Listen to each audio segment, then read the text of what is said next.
Hello friend, welcome back my YouTube channel Parmar Rajesh બ્લોગમાં આપનું હાર્દિક સ્વાગત છે. દોસ્તો, સુરતથી સાવ નજીક અને કઠોદરા ગામની વચ્ચે જે વાવથી લગભગ 2 કે 3 કિલોમીટર અને કામરેજથી 5 કિલોમીટર એક સરસ મજાના ખોડિયારમાંનું મંદિર છે દોસ્તો, જે કામરેજથી કડોદરા હાઈવે ઉપર આવે છે. અને આ ખોડિયારમાંના મંદિરમાં બાલુ ભગત, સીતારામ બાપુ કહેવાય, બાલુ ભગત એની જગ્યા છે આ. અને બહુ શાંતિ છે દોસ્તો. તમને આ પરિવાર સાથે તમારા દર્શન કરવા રવિવારે આવવું હોય ને તો એકવાર તમે ચોક્કસ આ દર્શન, આ જગ્યાની મુલાકાત લેજો. તો આપણે જો અત્યારે ઊભા છીએ, આ દેખાય તમને સામો એ હાઈવે છે, કડોદરા હાઈવે. અને હાઈવેથી માત્ર 100 મીટર અંદર સરસ મજાનું માં ખોડિયારમાંનું પટાંગણવાળું મંદિર છે. આપણે મંદિરની અંદર જઈ એ પહેલાં હું તમને રસ્તાની માહિતી આપું. અને અહીંયા જો સરસ મજાનો પાર્ક દરવાજો છે, ત્યાં અંદર જઈને તમે ગાડી, 2 વ્હીલ કે મોટર તમે પાર્ક કરી શકો છો. તો ચાલો આપણે જઈએ અંદર.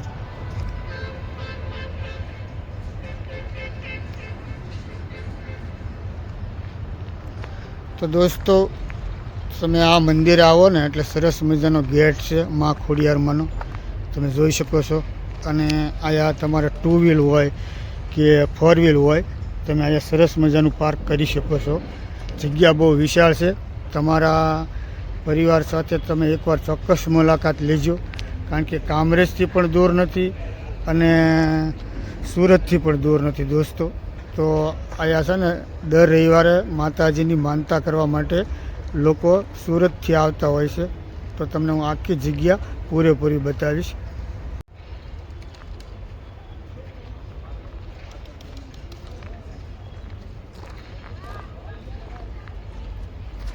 તો દોસ્તો, આપણે માતાજીના મંદિરમાં પ્રવેશ કરીએ ને એ પહેલાં ખોડલેશ્વર મહાદેવની મંદિર છે. આપણે ત્યાં અંદર જઈશું અને દર્શન કર્યું. વાહ, જય ખોડલેશ્વર મહાદેવ.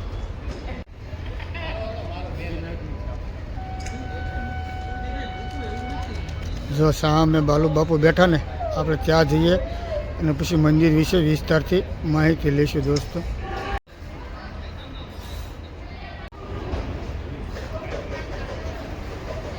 તમે જગ્યામાં પ્રવેશ કરો દોસ્તો એટલે ખોડલેશ્વર મહાદેવની સ્થાપના કરી છે. હર હર મહાદેવ.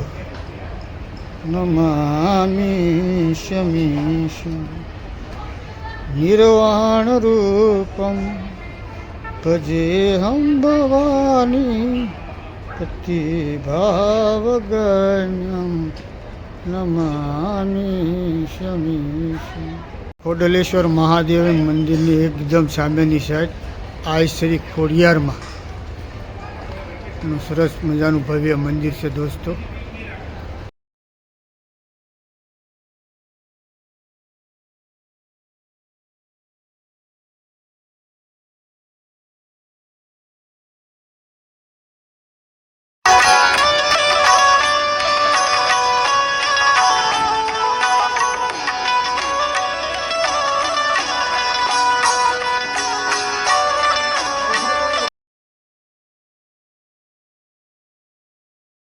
જયંતિભાઈ, માં ખોડિયારમાંના સાનિધ્યમાં તમે તમારા પરિવાર સાથે માતાજીની લાપસી કરવા માટે આવ્યા છો. તો આ જગ્યામાં આવીને તમને કેવી અનુભૂતિ થઈ? અહીંયા હું છેલ્લા 2 વર્ષથી આવું છું. અહીંયા આવ્યા પછી એટલી શાંતિ મળે છે કે એની વાત જોવા દો. અને આપણને જે ગાડીદાર પાસે હાક પર ખોડિયારમાં આવ્યું છે, સાક્ષાત ખોડિયારમાં જ અહીંયા છે આપણે. અને અહીંયા તમે એકવાર આવો, તમારું કોઈ પણ કામ હોય, માતાજીની શ્રદ્ધાથી તમે રાખો હોય તો તમારું કોઈ પણ કામ હોય અહીંયા પૂરું થઈ જાય તમારે. તો કોઈ ભાવિક ભક્તો કે બહાર ગામથી માતાજીની માનતા કરવા માટે આવે તો એને તમે શું મેસેજ દેવા માગો છો? કોઈ પણ અહીંયા આવે તો એ આવી શકે છે. અહીંયા બધી જ સગવડ છે. બાપુએ રાખેલું છે 150 થી 200 માણસનું રસોડું થઈ શકે. અને બીજા સાધુ સંતો જે સૌરાષ્ટ્રથી આવે છે તો જો અહીંયા રૂમો બનાવેલી છે તો અહીંયા આરામ કરે અને રોકાય છે 2-3 દિવસ. શું કહેશો તમારે? અને વિશેષ ટિપ્પણી કંઈ કરવી છે તમારે? બાપુનું કામ બહુ અહીંયા સારું છે અને માતાજીની દયા છે એટલે બાપુને કંઈ વાંધો નથી. અને ભાવિક ભક્તો જે કાંઈ પણ આવે એ બધાના કામ પૂરા થાય છે. આજે અમે બધા અહીંયા અમારા પરિવારના 7 ભાઈઓ છે, એ 7 ભાઈઓનો પરિવારનું અહીંયા લાપસીનું રાખેલું છે. અચ્છા, તો મારો તમને એ પ્રશ્ન હતો કે આ જગ્યામાં આવ્યા પછી શેની અનુભૂતિ થઈ, એ તમે આનો જવાબ આપશો? બહુ બહુ શાંતિની અનુભૂતિ થાય છે. આમાં કોઈ પણ ને તમે પૂછો તો હા. કે શાંતિની અનુભૂતિ થાય છે. થેન્ક યુ જયંતિભાઈ, આ અભિપ્રાય આપવા બદલ આપનો ખૂબ ખૂબ આભાર, ધન્યવાદ.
વિકાસભાઈ, આ ખોડિયારમાંના જગ્યા વિશે તમે અમારા યુટ્યુબ દર્શક મિત્રોને જરા વિસ્તારથી વાત કરો ને વિકાસભાઈ.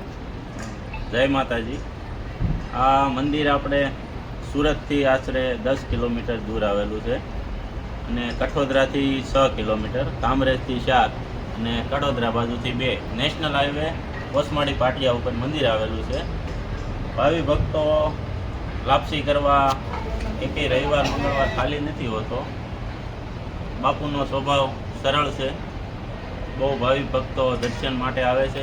રવિવારે સવારથી સાંજ લગી માણસોની આમ લાયન ઈ પેટે મંદિર પ્રખ્યાત જાણીતું થતું જાય છે. અહીંયા આપણે સબૂતરાની વ્યવસ્થા પણ બહુ સારી છે. રોજની 2.5-3 મણ જુવાર સણ માટે જાય છે એવડો સબૂતરો છે. અહીંયા કૂતરો છે. આરતી ટાણે શંખ વાગે એટલે શંખનો નાદ કરે છે. અહીં સામે જ છે. અને બાપુનો સ્વભાવ આમ બહુ શાંત ને આમ અમને ગમે એમ, એટલે અમે નવરાશ હોય એટલે અમે મંદિરે આવીને બેહવી, આ પ્રકૃતિનો આનંદ મેળવી. અને વિસ્તાર એ ટાઈપનો છે કે બાળકોને ગમે, વડીલોને ગમે, બધા ભક્તોને ગમે, એટલે ભક્તો બધા બહુ આવે છે. અને લાપસીમાં તો રવિવારે તમારે 4-5 રવિવાર અગાઉ કહેવું પડે ત્યારે તમારો વારો આવે. બાકી રવિવારે આમ લાપસીનો વારો ન આવે. અને અહીંયા આપણે ઉત્સવ માટે ખોડિયાર જયંતિ એ ઉત્સવ હોય છે દર વર્ષે. પછી આઠમનો હવન હોય છે. આ મંદિરની સ્થાપના કરી આહો મહિનાની આઠમ ને બાપુ, આસો મહિનાની આઠમ. અને આપણે 2016માં આપણે પ્રાણ પ્રતિષ્ઠા પૂરીને મંદિર અહીંયા કીધું. હવે વિકાસભાઈ, કોઈ ભાવિક ભક્તો પરિવાર સાથે માતાજીના દર્શન કરવા માટે આવે તો આ મંદિર તરફથી અથવા આ જગ્યા તરફથી તમે આમ શું ફેસિલિટી આપો છો?